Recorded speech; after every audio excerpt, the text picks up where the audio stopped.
welcome back to another edition of Running with James. Today, we're going to be talking about Hyrox, the sport of fitness racing, and how to get the most out of your first or next event. If you're new to the channel, please take a moment to like and subscribe, and don't forget to hit that notification bell to learn about all things Running with James. So what is Hyrox? Hyrox combines both running and functional workout stations. Basically, you start with a 1 kilometer run, and then you move into a station where you're going to do a 1 kilometer ski, followed by another 1 kilometer run, and then a sled push for 50 meters. Then you'll do another 1 kilometer run, and then you'll do a sled pull for 50 meters. Then you'll do another 1 kilometer run, followed by 80 meters of burpee broad jumps, a 1 kilometer run, followed by 1,000 meters of rowing, another 1 kilometer run, followed by 200 meters of farmer carries, another 1 kilometer run, followed by 100 meters of sandbell lunges, and then 1 more kilometer run, and then you'll finish off with 100 wall balls. So this event is no joke. All right, now I know this sounds intense, but Hyrox, and really any hybrid event, is very accessible pretty much for anybody. Just like a 5K, all the way up to a marathon, it all has to do with your preparation and how you train leading up to that event. So for me, I believe there's 3 main things you want to focus on to make sure that you're ready to go no matter what it is you're going to do. Number 1 is your aerobic fitness. What is your foundation? How strong is your heart, and how easily can you process oxygen? Number 2 is your lactate threshold. Are you spending time doing events that are going to get you up into your lactate threshold to really train your body how to be comfortable being uncomfortable? And then number 3, make sure that you're fueling your body properly before and during those events. All right, now aerobic fitness, what is that? Now, if you're a weightlifter or if you've watched anybody on social media that's getting jacked and stacked, they're gonna tell you, you don't have to do cardio. And it's true, if you wanna get ripped up, you wanna have abs, you don't have to do cardio. But if you wanna have a strong heart and you wanna have a great endurance, you do need to do some sort of aerobic activity.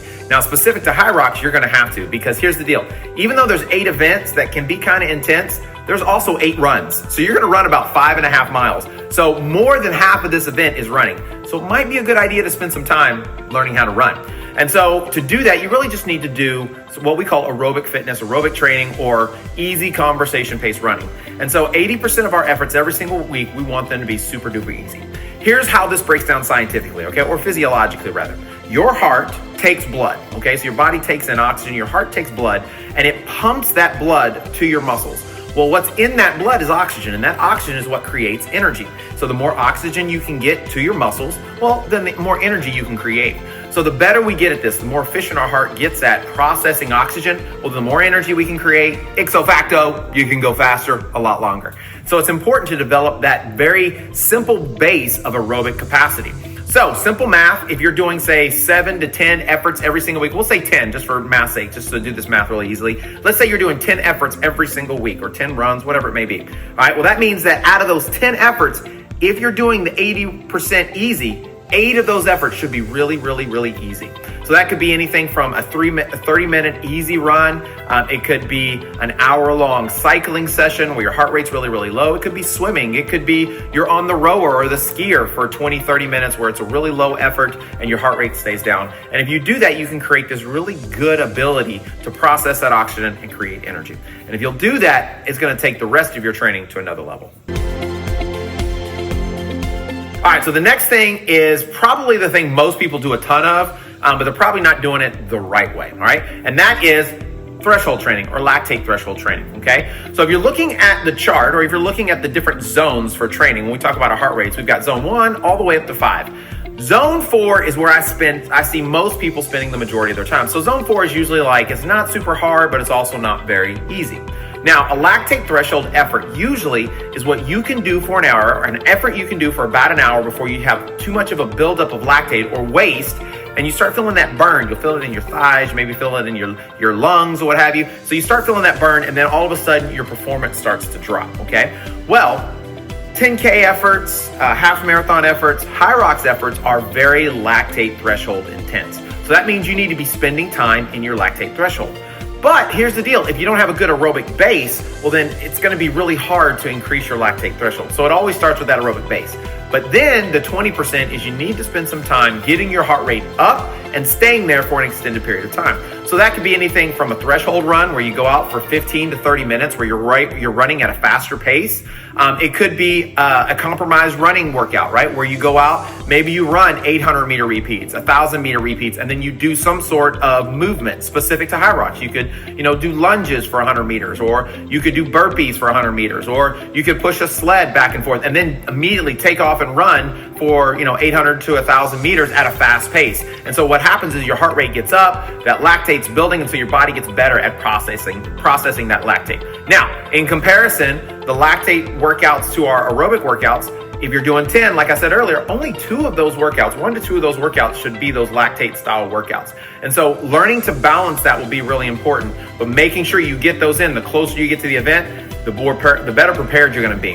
And really, in my opinion, what really lactate threshold workouts are all about is your mind. It prepares your mind. So in other words, you get comfortable being uncomfortable, because I guarantee at some point in that race, you're probably gonna be uncomfortable.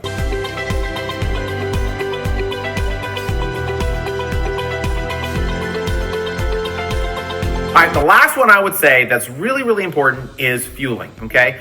Food, gels, hydration, all of those things are basically just energy for your body, okay? Your body takes calories, converts it into energy, glycogen, and so your body takes that glycogen, and that's what it's kind of using with that oxygen to convert into energy. And so if you're not fueling regularly, it's going to be really hard, or if you're not feeling properly, it's going to be very hard to get those workouts in and really to race on race day. Usually, I think the average race time for Hyrox is anywhere from about 1 hour and 15 minutes to about 1 hour and 40 minutes, okay? So about 1 hour and a half or so. Well, that is a traditional 10K to half marathon effort. Well, if you're doing any activity longer than 1 hour, your body is going to be expended of glycogen, okay? So your body has about 1 hour, about 60 minutes worth of glycogen stores. Well, after that, it's done. So learning to fuel properly, so getting in calories and carbohydrates in during your training plan will help you learn how to fuel properly during the race. Okay, so here's the deal. We don't do anything new on race day. If you've ever watched any of our videos or watched any of our podcasts, you know we talk about this all the time. And so if you're not going to do it new on race day, that means you need to be practicing during the training, okay? On your long runs, right? So you should be doing some sort of long, easy effort. During your compromise running or your lactate threshold training sessions, you should probably be trying to practice. Do I take my fuel every 30 minutes? Do I take it every 40 minutes? Every 20 minutes? When am I drinking water? And kind of really test and see how your body feels. And if you'll do that, you'll go a long way. There's all different types of ways to do it. Some of my favorites are Spring Energy. I like Morton gels. They taste pretty good, and they've got great loads of 180 calories to 200 calories, 30 to 50 grams of carbohydrates. So they're a great way to fuel. Another thing you could do is you could put hydration in your water. Now that also means you're probably gonna have to take the water with you. You'll have to have a belt of some sort. And I like to be as light as possible for something like Hyrox. Or you could practice things like Gatorade, because they usually will have like Gatorade or Powerade on the course for you to fuel with, all right? So practice, all 3 of these, and I guarantee you come race day, you're gonna change the way you race. All right, guys, I hope that was helpful. I hope you learned something from it. Put it into practice, right? One of the things I love more than anything else is learning new things, but then on top of that, taking those new things and putting them into practice. So here's a question I have for you guys. Have you tried a Hyrox before? Have you tried some sort of hybrid event like DecaFit, whatever it may be? If so, let us know. What were some of the things what were some of the biggest mistakes you made the first time out? What are some things maybe that you're doing to change those? So how are you gonna take the next step on your next Hyrox event or hybrid event? Don't forget as well, every single week on Wednesdays, we drop our new podcast. We talk about stuff like Hyrox. We talk about stories. We talk about training tips. We have great guests, and we are doing what we can to make it as entertaining as possible. So make sure you join myself, Rocky, and Lauren every single Wednesday for a new podcast episode. As always, don't forget, guys, I am not just a YouTube head. I'm not just a social media personality, an influence. I don't really think I'm very influencing, to be honest with you. But I am a coach. That's what I do every single day. So if you're interested in training, whether it's run coaching for a marathon, an ultra marathon, whether you're looking to maybe take your Hyrox training to the next level, I do personal coaching. I have coaching staff here as well. Coach Lauren, Coach Jamie. They do very specific training for Hyrox. So we have our Hyrox training camp that's going on right now. So check us out. You can check our website at mybcfit.com. You can also check out our Instagram if you want to kind of see what we're doing on a regular basis. So don't forget to follow us, subscribe, share, thumbs up, do all that great stuff. And we're going to catch you later on this month as we give you more tips and tricks on Hyrox, all the way down to actual exercises you can do to improve on each one of the events. So remember, guys, when you change your mind, you can change your life.